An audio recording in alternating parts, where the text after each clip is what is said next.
Massachusetts. Administrator Criswell, it is, thank you for your stamina here today. It's good to see you again. Thank you for joining us today and for your leadership.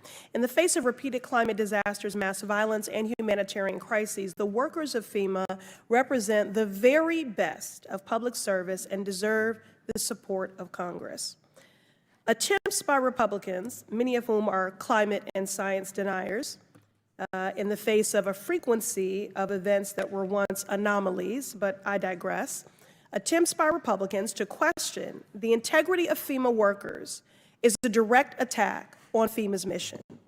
Its mission is especially vital for our constituents, many of whom face not only the loss of homes and livelihoods, but also lasting emotional and psychological trauma in the wake of such profound loss. Ms. Criswell, Administrator, 2 years ago, my bill, the Post-Disaster Mental Health Response Act, was signed into law by President Biden. It expands mental health supports during emergency declarations. Survivors, in my opinion, deserve not only to heal, but to thrive, and this law moves us closer to that. As someone who is deeply committed to addressing trauma, I'm proud to have partnered with you and FEMA in this fight.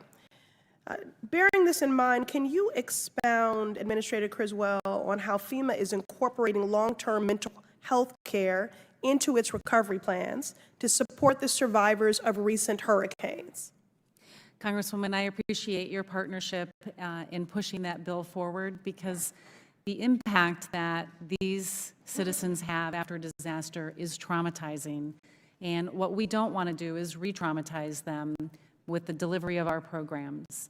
We have worked with our teams to institute a trauma-informed care approach so we can understand better how a community feels and how a community is reacting to the impacts from the severe weather event.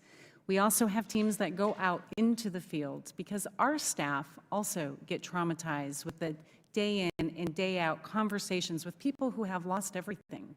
And it affects them personally. Many of them survivors from previous storms themselves.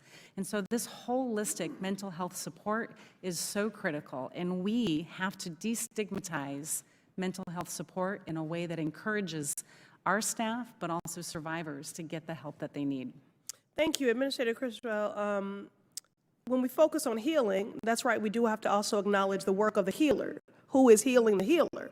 So FEMA workers themselves are exposed to immense stress and trauma during their services. And as Mr. Moskowitz was alluding to earlier, there is high fatigue and burnout and low morale, because these are extenuating circumstances with which to be proximate to. What resources or initiatives does FEMA provide to support the mental health of its own personnel after a disaster? We've taken this very seriously, and we have our own mental health advisor at headquarters, but we've also put in mental health advisors in each of our regional offices. And we send teams out into the communities, into our disaster recovery centers and our joint field offices, to make sure we're taking care of our people.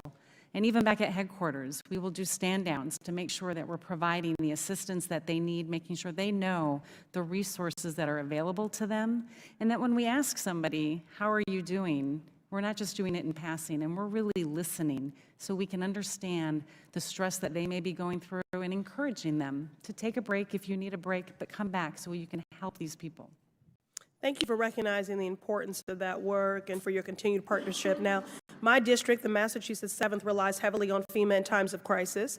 That's why earlier this year I was proud to work with municipal leaders to secure $2.5 million for the Cambridge Community Center Resilience Hub and the Mill Creek Resilience Program in Chelsea and the Island and River Resilience Project in Everett.